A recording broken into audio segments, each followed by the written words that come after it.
আসসালামু আলাইকুম গাইস, সবাই কেমন আছেন? আশা করি ভালো। আমিও আলহামদুলিল্লাহ ভালো আছি। তো আজ যাচ্ছি বাইকটা একটু সার্ভিসিং করতে হবে, কারণ বাইকে প্রচুর প্রবলেম দেখা দিচ্ছে। তো তার জন্য ছোট বাইকে আগেই বলছিলাম যে তুমি আসো, তোমাকে নিয়ে যাই। তো ও এসে অলরেডি বসেছিল, তো ওকে বললাম তুমি বাইকটা চালাও, আমি বসি। বললো না ভাইয়া আপনিই চালান, আমি একটু পিছনেই বসে যাই। তো কি করার, আমাকে বাইকটা চালাতে হচ্ছিল। তো বেরোই পড়লাম আল্লাহর নামে। বাইকটা সার্ভিসিং করার জন্য যেতে হবে প্রায় 20 কিলো দূরে শহরে রাজবাড়ি। তো বেরোয় পড়লাম। তো আপনাদের একটা মজার বিষয় দেখাই, এই যে রোডটা দেখেন কত মসলিন মনে হচ্ছে, তাই না? একটু আগালেই দেখতে পারবেন। এমন রোড কি আপনারা কোথাও দেখেছেন কিনা বা আশেপাশে আছে কিনা জানাবেন। দেখেন কিছুটা পথ যাওয়ার পরে আবার হেরিং, অর্থাৎ ইটের রাস্তা, আবার পাকা রাস্তা কিছুটা পথ, তারপর আবার হেরিং। দেখেন এই কেমন রাস্তা, আপনারা কি কোথাও এভাবে দেখেছেন যে অর্ধেকের বেশি অংশই ইটের রাস্তা? তো যাই হোক, এভাবে আগাতে শুরু করলাম এবং সামনেই দেখি একটা বাস, অনেক সুন্দর। এটা বাংলাদেশ সেনাবাহিনী, অর্থাৎ আমাদের এলাকায় এসেছে বাংলাদেশ সেনাবাহিনী শীত মহড়ায়। ওইখানে অনেক সেনাবাহিনী আসছে, আমাদের যাওয়ার কথা, এখনো যায়নি। ইনশাল্লাহ যাব, গেলে আপনাদের অবশ্যই দেখানো হবে। অতঃপর চলে আসলাম কালুখালী। আর কালুখালী আসতে না আসতে আরও কিছু সেনাবাহিনীর গাড়ি দেখতে পেলাম। এখন সামনে রেল স্টেশন কালুখালী, সামনে মনে হচ্ছে ব্রিকেটটা ফেলানো, বোধহয় গাড়ি আসছে। তো আমাদের এখানে কিছু সময় ওয়েট করতে হবে। না, কিছু সময় ওয়েট করতে হলো না, অলরেডি ট্রেন চলে আসছে। দেখেন এই ট্রেনটা হয়তো কুষ্টিয়া হয়ে পোড়াদা চলে যাবে।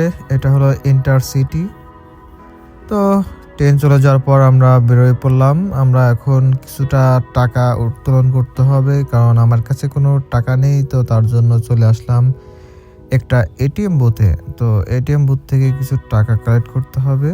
তো যাই আগে এটিএম বুথ থেকে কিছু টাকা নেই।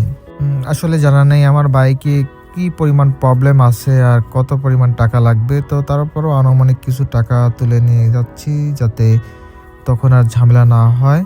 আসার পথে ছোট ভাই বারবার বলতেছে বাইকে রেডি পিক আপের সমস্যা, সে টানলে টান উঠাতে পারতেছে না। তো আমার অত প্রবলেম মনে হচ্ছে না। সে বলতেছে ভাইয়া হয়তো ক্লাস প্লেটের সমস্যা, ক্লাস প্লেট চেঞ্জ করা লাগতে পারে। তো আমি সেই আইডিয়া নিয়ে চলে যাচ্ছি, দেখা যাক যদি তেমন প্রবলেম হয় তবে ক্লাস প্লেটও আমরা চেঞ্জ করব।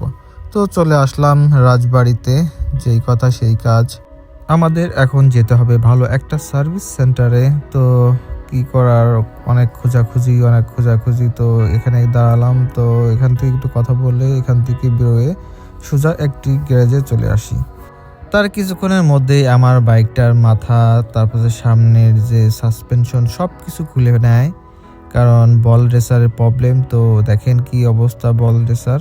তো এটা চেঞ্জ করতে হবে সর্বপ্রথম। তো তার জন্য খুলে ফেলছে। আর মোবাইল তো অবভিয়াসলি চেঞ্জ করতে হবে, কারণ এটা 1500-2000 চালানো হয়ে গিয়েছে। তো এরপর একটা অয়েল ফিল্টার, তারপরে এটা ডাম্বেল অয়েল নাকি বলে আর কি, সাসপেনশনের মাঝে থাকে, এবং এটা ব্রেক অয়েল। তো এটাও চেঞ্জ করতে হবে। আর এয়ার ফিল্টার তো চেঞ্জ করতেই হবে। তো এমন আনুষঙ্গিক অনেক কিছু চেঞ্জ করতে হচ্ছে, এবং প্লাগটাও চেঞ্জ করতে হবে।